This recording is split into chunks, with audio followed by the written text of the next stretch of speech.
Hello everyone and welcome back to episode 2 of our ULM Dynasty mode. So in the first episode, we already went through our first season. Things did not go well for us. We went 5-7. I guess they went well considering, all things considered, because normally, or in real life, I think they went 3-9 this season. That's what got the coach fired. So we did better than what they would have done in real life with such a terrible roster. And as you can see, we're losing quite a bit of them. So we obviously don't have the weapons at either position or any position to really be like, yeah, now it's cool. We can let these guys go. As you can see, our top receiver is leaving early. He's definitely not going to the draft. So I don't know where he's going. Maybe he's getting a head start in his insurance sales career because that's all he's going to be able to do, graduating from ULM. So we're going to skip past that and look at our recruiting class. So as far as recruiting went, it didn't go super well. We did pick up a 4-star recruit, which is pretty nice, and a 3-star quarterback, which for our roster, a 3-star recruit is a perfect upgrade for us. But as you can see, or as you will see, we dropped pretty far in the recruit rankings because of sheer quantity. So I've kind of gotten away over my time playing these games of just recruiting to recruit. You know, I don't believe in just recruiting 15 to 20 players just for the hell of it, just because we can. I really only spend my time focusing on recruits that we actually need and are going to improve the team. So we are way, way, way down outside of the top 25 recruiting classes. Because of that, I think I only have 9 recruits in our class, in our first class. So yeah, see, there you go. And most of them are 2-stars. So we really didn't do much to beef up our team to make it a hell of a lot better. But I mean, we did. I'm struggling to find something of note to say about a recruiting class. It's probably going to be more of the same in year 2, but I think if we can squeeze out, or if we already squeezed 5 wins out of this terrible roster, then maybe with some improved results from training and the few recruits that we did get, that will help out our roster immediately.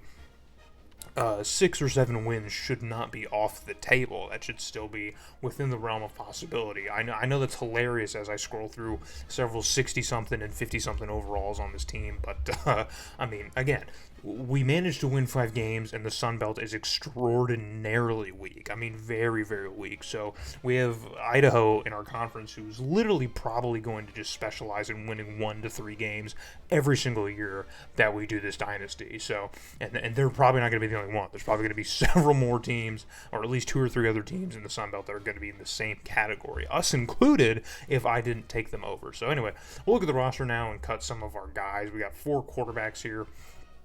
Obviously, we don't need 4 quarterbacks, and I'm going to cut our junior because, we already have a full class of freshmen that are better than he is as a junior. So we definitely don't need him on the team, and that's going to be a reoccurring theme as we look throughout the roster here.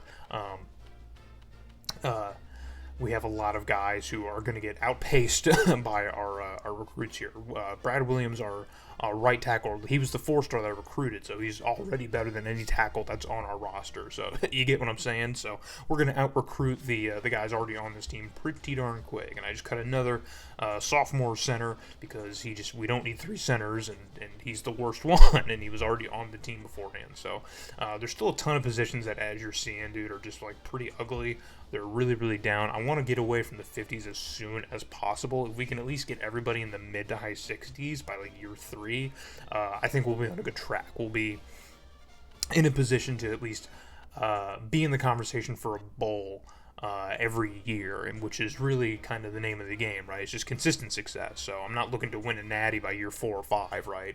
I just want us to be able to win maybe a couple Sun Belt titles, and then get a few bowl games under our belt, and then we'll just see where we're at. We'll see, because in these games, that's where your success comes. You up the prestige, you get more recruiting points, and you get better players. So slowly but surely, we're going to climb our way out of there. But it's not going to be like Northwestern, where we're already in a Power 5 conference, and we just need to, recruit a little bit better with the prestige we already have, and just turn a 5 to 7 win team every year into a 9 to 11 win team every year. This is kind of hey, we don't have any prestige. No one cares about us. We're in the weakest conference in this game, and we are a 3 to 5 win team every single year.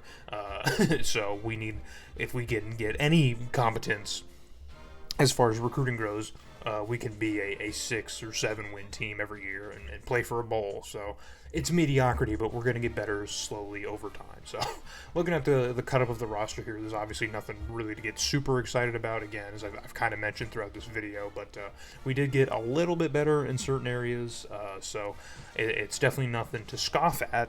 I think the team has gotten incrementally better, if only slightly, just incrementally better. So we're going to move ahead now into year 2 officially.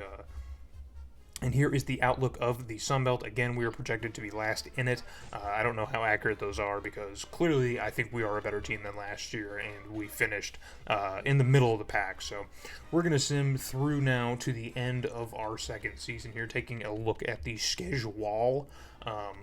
It's, it really doesn't matter what the schedule is, because it's going to be tough for us regardless in these first couple years. I'm going to try and make it maybe a little bit, help us out a little bit by giving us maybe some easier out-of-conference opponents, but even the weakest out-of-conference opponents, like in the in Conference USA or the Independents, like those are still going to be tough teams for us to beat. So it's just going to be evenly matched essentially. So we're going to go into this here, and we start off our season with a close victory over the Cougars of Houston. So that's a nice win for us to pick up to start the season off. Houston isn't that terrible back in these days. They're pretty bad, but not that bad. And then we lose by 1 point to UCF, which is tough. We really needed that win. And then another one-possession loss to Mississippi State. That would have been massive for this program if we were able to beat Mississippi State. So we followed up, though, with another win over a winless Troy State, and then another win over Arkansas State in conference. So we are off to a good 3-2 start here, heading down towards the middle part of our season as we take on Middle Tennessee State, another conference opponent who would be great to pick up a third straight win, and we do as we go on to take New Mexico State, losing another close one by just 5 points. New Mexico State's really not that good this year, or at least they're not off to a great start. So that was another win that we really, really needed, but we do get back in the win column with a 7-point win over North Texas to get us to 5-3 on the year with a 3-1 conference record, and then we get blown out by USF. So a bit of a weird one here. I don't really know how to evaluate USF at this time, but they are having a good season, so I guess it's fine that we lose that game. But now we go into our rivalry game, which we kind of get beat up in by UL Lafayette, and they are really not good this year, so we really needed to win that game. But we do finish things off with an absolute shootout in the Kibi Dome in Moscow, Idaho, to beat the 1-win Idaho Vandals. So a very, very weird schedule all around. I think we won games that we shouldn't have and lost games that we shouldn't have. So interesting, but we do have a good enough season to get us a bid to the Houston Bowl to play the UAB Blazers. So I'm going to need everyone in that video when we finally get to see some gameplay of our first bowl game as coach of UL Monroe.